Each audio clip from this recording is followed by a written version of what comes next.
Cheers and good on you, boys and girls. This episode, I'm going to kind of wing it today, but I encourage you to stick with me because this is going to be a positive message. This is going to be a good, uplifting message. And sometimes people need to hear some good stuff because life can be hard, life can kick you down. This is going to be one of those episodes where hopefully it gives you some perspective and it lifts you up just a little bit, but I'm truly just going to wing it. So stick with me. I will be right back.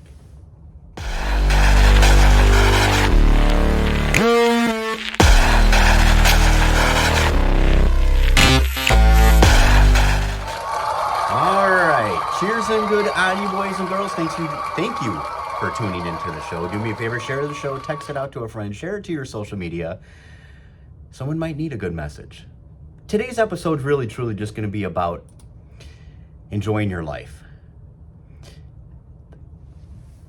Some of this is going to be very obvious, but sometimes we just need to hear the obvious. We just need a perspective check. We just need a little, and that's what this is going to be.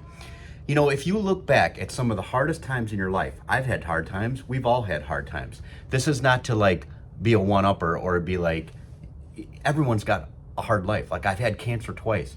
And again, some people have been through even worse. Some people have cancer and they don't survive. So kind of a perspective change in my case. I had cancer twice and I'm alive and I have great health. I have exceptional health, in fact. In an odd way, cancer saved my life. So I can look at it and say, woe is me, I had cancer twice. I rarely look at it like that. I truly look at it as like, cancer saved my life because I'm the healthiest person I know anyway. Again, to be a one-upper, but I mean, I truly am. Like I exercise every day. Listen, people, get up, work out, move, exercise a little bit. Exercise can change your life. It's something that I never exercise, but when I joined the Army, you're forced to exercise. You're forced to get up and move. Or you're gonna have a drill sergeant in your face screaming and yelling at you. And ever since then, because I was forced to exercise, it became a habit. And then I remember, I'll tell you a quick story. Like I remember, this is kind of getting off track a little bit, but like I said, I'm winging it. I remember being in the Army, never exercising. The first day you're forced to run. The next day you can't even move. And guess what? You got to run again. And you can't even walk, let alone run, but you're forced to run. You've got to run. So then it's funny because you finally get to like Sundays. Sundays you're off when you're in boot camp, but you don't realize it. They don't tell you that. So you're just kind of waiting for something. And then eventually you catch on. Like Sunday is like, oh, we're just sitting here. We can't go anywhere. We can't do anything. But they don't really tell you that. You're just waiting. And then you kind of figure it out after a few weeks, like, oh, this is what we do on Sundays. We just kind of chill. And so I remember eventually asking the sergeants, like, can I run around the quad? And they looked at me like I was crazy because every day, Monday through Saturday, you're forced to run, you're forced to exercise. Sundays, you don't have to. And here I am asking because I was like, again, it became a habit. It became something I look forward to. And plus it was kind of boring just sitting there all day. And they're like, yeah, if you want to, just stay in the quad. So I was running around the quad. And then after a couple weeks, I remember this Jamaican guy, he asked me if he could run with me. So me and this Jamaican guy, every Sunday, we would run around the quad. Didn't have to, weren't forced to. And a lot of people would ask us like, what are you running for? You're crazy. And it's like, I just want to.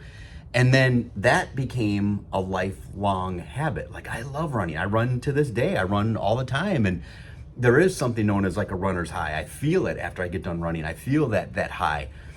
One of the things, if you want to stay young, people, get moving. Just move, like exercise, stretch every day, squat every day. I know that sounds funny, but squat. Like you'd be surprised how much longevity you can get out of your life just by squatting and picking things up. And one of the tests you can do is they say, and I do this every day and I've been doing it for years, sit on the ground, do your stretching, and then get up off of the ground without using your hands. Now, sometimes you might think like that sounds easy. Try it. It's a little bit harder than you think sometimes for some people. But if you do it and you keep doing it for years, it's actually pretty easy. I lift weights every other day, and then I do cardio every day, mixed with the weights every other day. So exercise, eat those good foods, get your fruits and veggies. That's what I mean about like cancer saving my life. Like I don't like veggies. A lot of people say that. Like I do the intermittent fasting thing, so I don't eat until about like one or usually around noon, between noon and 1ish every day. So my first meal every day is around noon or 1. The first meal of the day for me, vegetables. I eat vegetables. And a lot of people say like, oh, yeah, but you love vegetables. It's the same thing like with my whole cold weather, cold shower type thing. People are like, well, you love cold weather. I don't like vegetables. I'll let you in on a secret. I don't like vegetables and I don't like cold weather. I hate it. But I do it every day.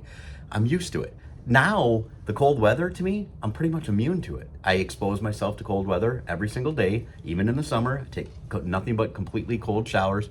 A lot of people have seen these videos before where they've seen me walking my dogs in like 8-degree weather in the winter, and I'm literally just wearing shorts and a t-shirt, and it's a 20-minute walk. It's cold, and again, people are like, yeah, but you love the cold weather. I hate it. I don't like cold weather. But I do that every day. It's a challenge. I challenge myself every single day. The fruits and veggies, again, I don't like them, but I get the fruit, I get the nutrients to my body every single day. I never get sick. I'm pretty positive. I just, listen, people, I want to live to be 120 years old, but I don't want to be 120 years old and decrepit. I want to be one of those 90-something-year-olds that you see they're full of life, full of energy. How do you do that? Some of it's luck, yes. Some of it's genetic. Some of it's luck. Some of it, a lot of it is perspective. And a lot of it are the things that you're doing right now today. Have that good perspective. Fill your body with the nutrients. Stretch, exercise every day. I've seen people my age and yes, much younger that they're like old, they're decrepit. They can't, and it's like, what are you doing? I can run circles. Seriously, I'm not joking. Not everybody half my age, but certainly a lot of people half my age, I can run circles around them. I'm a workhorse. But do you know why? I'm not blessed. I think my default setting, and probably for most of us, is to be lazy. I'd rather just sit around and watch Netflix all day. But every day I get up, I work out, I do it first thing in the morning. It sets the tone of my day. And I have no body aches, no pains whatsoever, because this is something and things that I've been doing every single day. I like to expose myself to like comedy and the good things and the good perspectives. And when you do that, your default setting actually becomes solution oriented. I am one of those people where, and again, I'm not bragging. None of this is bragging. This comes from an immense amount of effort. But like, I'm usually one of the people where a lot of people are complaining, and I'm like, solution. You think of it like this, people. The problem exists. You get a problem and it pops up, and a lot of people for the next several hours, they're focused on the problem. They keep talking about the problem. They keep bringing up the problem. Where almost instantly, I'm like, okay, the problem's there. What's the solution? How do we get past this? I know so many people in my life that are like that, where it's complain. And I'm like, solve it. It's there. Why give it more power? Solve it. How do we get past this? Ask yourself better questions. That's a good thing. So this episode basically is about how to live a better life. Am I winging it? Yes. Am I just speaking out of my butt? Yes, I am.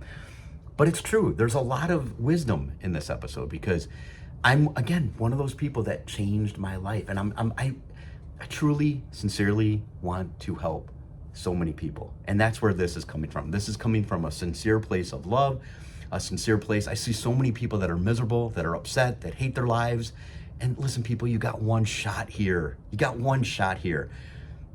And it bugs me personally when I see people depressed, when I see people miserable. Have I been depressed? Have I been miserable? Am I often depressed and miserable? Yes. Do I complain at times? Yes.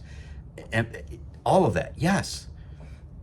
I'm not perfect by any means, in any way, shape, or form. But look, I choose to trust God. See, I know we die. It's an obvious thing.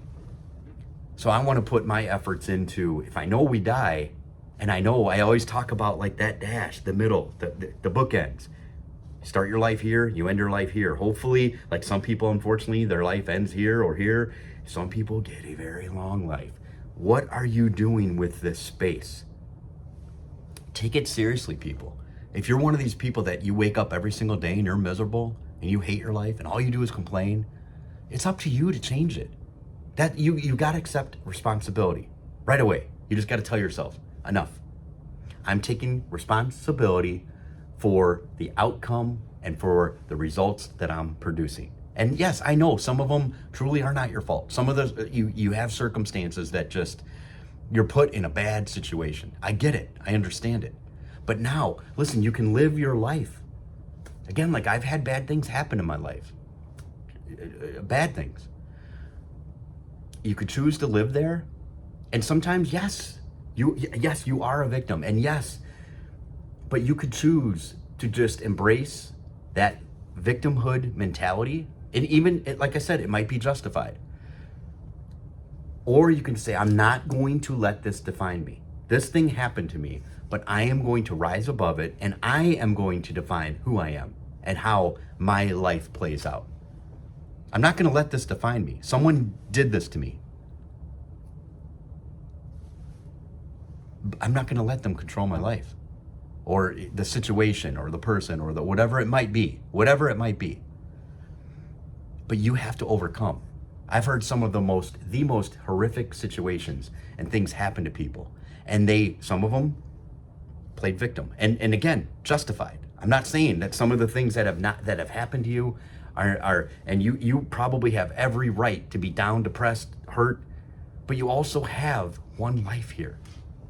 Are you going to choose to embrace that and let that person or that situation take complete control of the rest of your life? Or are you going to say, no more? I'm not letting them control my life anymore.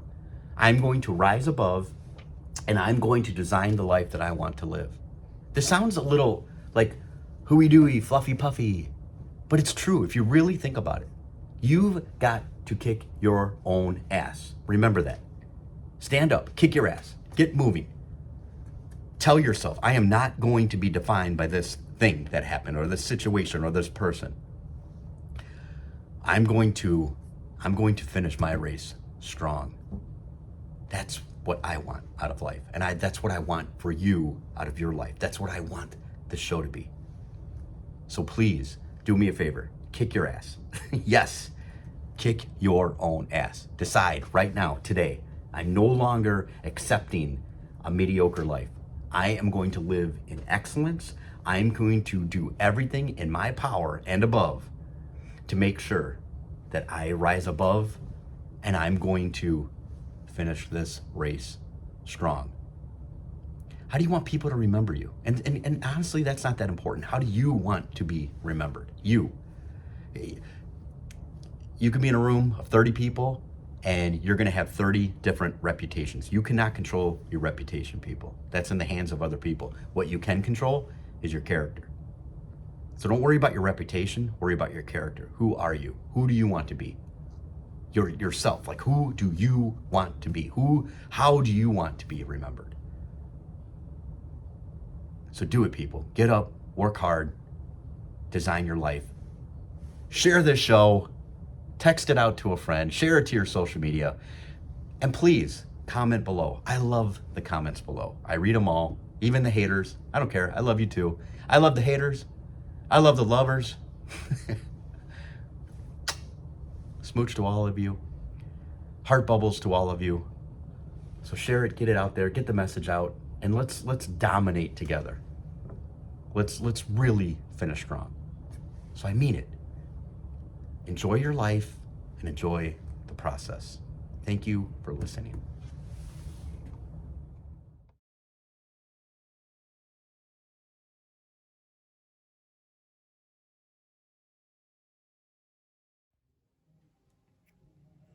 Daddy, Daddy, you're so awesome. Daddy, Daddy, you're so cool. Yeah! I love you, Daddy.